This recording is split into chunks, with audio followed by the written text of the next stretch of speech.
Nous sommes donc à présent, Be'ez Hashem, dans le Shi'ur, dans la partie qui concerne le Chovot HaLevavot, et nous avons hier terminé les comparaisons entre l'alchimiste et le Boter Hashem, et à présent nous sommes à la page Shinut Gimel, donc dans le document que j'ai envoyé que aujourd'hui, vous n'avez pas les deux lignes qui terminent donc l'étude d'hier et qui commence celle d'aujourd'hui, nous dit le Rav. Nous parlons donc d'étudier la partie qui est en bas. Et comment est-ce qu'on peut dire que la confiance en Hachem amène à la avodat Hachem? Parce que celui qui a confiance en Hachem, s'il a beaucoup d'argent, il va s'empresser de remplir avec ses biens et de manière volontaire et généreuse, et hovotav klape Elokim, toutes ses obligations vis-à-vis d'Hachem.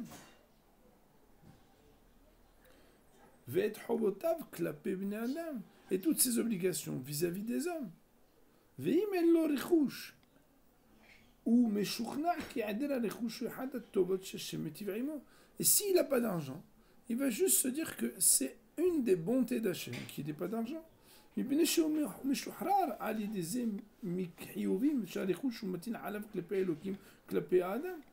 que celui qui n'a pas d'argent, il n'a donc pas les mêmes obligations que les autres par rapport ni à Akadosh Baruch Hu ni aux hommes. Et d'ailleurs, il ne se prend pas la tête à le garder, à s'occuper, parce que de toute façon, hein, il n'a rien du tout. Donc, il est tranquille.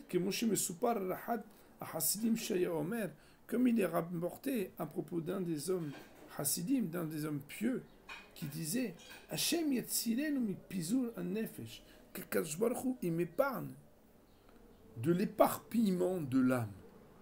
Un concept très intéressant, avoir une âme éparpillée. Vous savez, quand on parle de concentration, la concentration c'est un travail. Mais quand on parle d'éparpillement, des fois un homme, il est tellement pris par des choses, comme par exemple quelqu'un il a beaucoup de biens, il a beaucoup d'obligations. Alors après, Hachem, à cause de ça, hein, il est pris lui-même. Il dit, le Rav, c'est quoi Pizur Nefesh? Shalou oto, makavanatra Pizur Nefesh. Qu'est-ce que ça veut dire d'être épargné de l'éparpillement de l'âme? Ana laem Hassid. Alors ce Hassid, il leur a écrit, il leur a répondu, que je n'ai pas d'argent dans tous les ports et dans toutes les villes. Afin que ma tête ne soit pas toujours en train de me dire j'ai là. Et c'est ce que Hachamim ils ont eu l'intention de dire dans Avot, plus on a de biens, plus on a de soucis. Et de plus, ils ont dit, c'est qui l'homme qui est riche? C'est celui qui est heureux de sa part. Et celui qui a confiance en Kadosh Baruch Hu.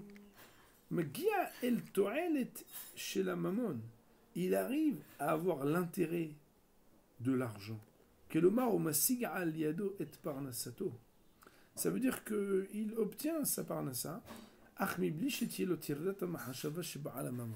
Il a l'argent sans les soucis de l'argent, mon river Rabotai. Celui qui a confiance en Kadosh Baruch Hu, il a l'argent, mais sans les soucis de l'argent. Et d'agatot midit le mamon. Il n'a pas le souci constant de l'argent. Comme il a dit, Shlomo HaMelech, qu'on surnomme être Hacham Mikol Adam dans Kohelet, mais tout cas, Shenat Ha'oved, Imme'at ve'im arbe yochel. Elle est douce. Il est doux le sommeil du travailleur, qu'il ait beaucoup ou qu'il ait peu à manger.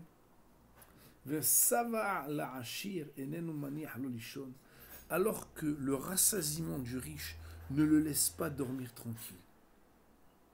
C'est énorme ce qui est écrit ici dans Shlomo HaMelech, si on réfléchit. Ça veut dire celui qui habite à Honda Kazbaruchu, qu'est-ce qu'il a de toute façon, c'est bien. Il va dormir benahat. Il n'est pas préoccupé par son argent. Il dit le Rav, Et un autre avantage de celui qui est en Hashem, c'est c'est que si tu lui donnes beaucoup d'argent, ça n'empêche pas d'avoir bitachon b'Hashem. Parce que lui, il n'a pas confiance dans l'argent. Il a Hashem, il a confiance en Hashem. Ça paraît fou en fait ce qu'il dit ici. Ça paraît élémentaire, avoir confiance en Hashem et pas en l'argent. Pour lui, l'argent, c'est un picadon, c'est un dépôt qui lui a été entreposé, qui lui a été disposé pour pouvoir être utilisé dans des conditions particulières, avec des buts particuliers, les Meshech Zman Mukbal, pendant un moment qui est précis.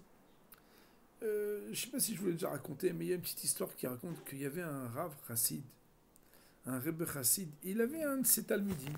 Et chaque fois quand les gens venaient pour ramasser des sous, il donnait un petit morceau de papier, un petit pétec, et il disait allez voir monsieur Untel là-bas, et il va vous donner. Et dans le pétec, c'était marqué un montant, et chacun avait comme ça un petit papier dans une petite enveloppe, et il donnait le Rav en fonction de ce qu'il avait besoin, il l'envoyait chez son talmid. Alors, tout le monde allait, et bonjour, le Rebbe m'a dit de venir vous voir, voilà, il m'a dit que vous allez me donner, voilà le papier, combien, truc, prenez l'argent et donnez. Et quelque temps est passé, un peu de temps est passé, et le Talmid, il appelle le Rebbe, il lui dit qu'il faut d'Arav, j'ai des problèmes de pardon, j'ai des problèmes d'argent. Et il lui dit, est-ce que une fois, quand je t'ai donné un papier avec un montant, tu lui as pas donné le montant que je t'ai demandé? Et il dit, attendez, j'ai réfléchi. Oui, une fois. La personne est venue, j'ai trouvé que c'était un peu beaucoup par rapport à ce qu'il demandait, etc. Et il dit, bah alors il n'y a pas de question. Et il dit, mais Koudaraf, je ne comprends pas. Il dit, ben je vais t'expliquer. Normalement, j'aurais dû avoir moi la chokhma et la richesse. Mais je ne peux pas m'occuper des deux. C'est trop lourd pour moi. Je suis Témi Haram, je dois enseigner la Torah, je dois répondre aux questions. J'ai prié à Hachem, il m'envoie un Talmid, un Hassid, que lui, il a l'argent que moi, j'aurais dû avoir. Et je me suis dit toujours, quand j'ai un problème, quelqu'un, je dois l'aider, j'envoie un pété, j'envoie chez lui, et lui, il donne ce que moi, normalement, j'aurais dû donner. Tant que tu joues le rôle que normalement tu devais jouer, Marcus Baruch il te le laisse. Mais à partir du moment, pour une raison ou pour une autre, tu joues plus le rôle. Ça veut dire que tu n'as pas compris les conditions pour lesquelles le picadon il était chez toi. Ce picadon, il va être pris de chez toi, il va être donné à quelqu'un d'autre. Vezeu, comme on dit. Et c'est tout.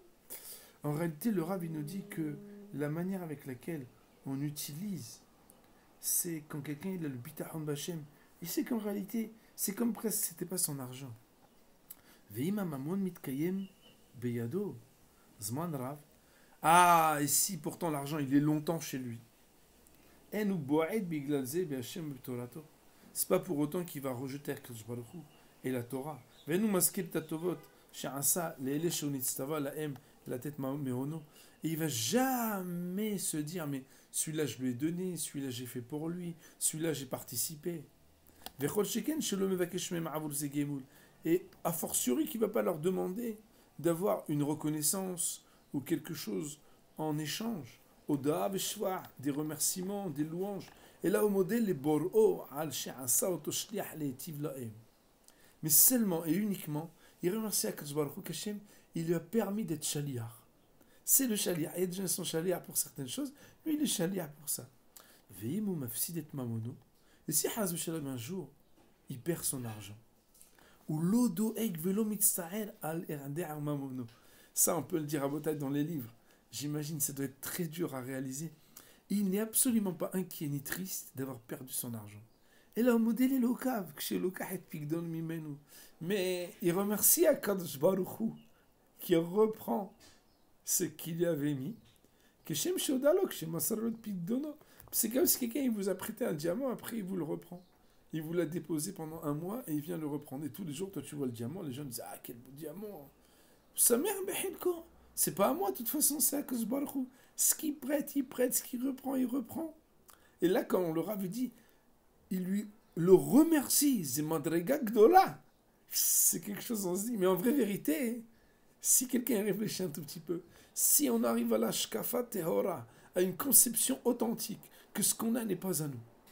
Ouvda, la preuve elle est qu'il y a des gens qui travaillent plus que nous et qui gagnent moins, des gens qui travaillent moins que nous et qui gagnent plus. Quand Baruch Hu distribue comme il veut. Et il n'a jamais l'aspiration, m'arrive Rabotai, de voir que les autres, ils ont perdu. Moi, j'ai perdu, lui aussi va perdre, tu vas voir, c'est la conjoncture. Pas du tout. Quand je barre la gare, et il ne désire l'argent de personne. Comme il est Shlomo Melech, le Hacham Mikol Adam, Tzadik ochel les sovar nafsho. Le tzaddik, il mange pour le rassasiement de son âme. En bas, dans Pithelev, vous avez un commentaire sur ce pasuk. Ça veut dire quoi pour le rassasiement de son âme? Il dit le Rav, At-tzadik aboteha l'Hashem, nafsho svea me'achilato. Celui qui est tzaddik et qui a confiance en Hachem, son âme, elle est rassasiée de ce qu'il mange. Ça veut dire quoi? Kloma. Ou merutse ou baal sipuko. Il est heureux et il est rassasié, il est satisfait. Kiulo doegdagat mahar. Il n'a pas les hijbonot de dire demain et comment. Velo mekane be'aherim. Il jalouse personne. Velo sameach venehene mehelko. Et lui, il est heureux et il profite de ce qu'il a. On va pour aujourd'hui, pour cette partie, dire Baruch Olam, Amen, Amen.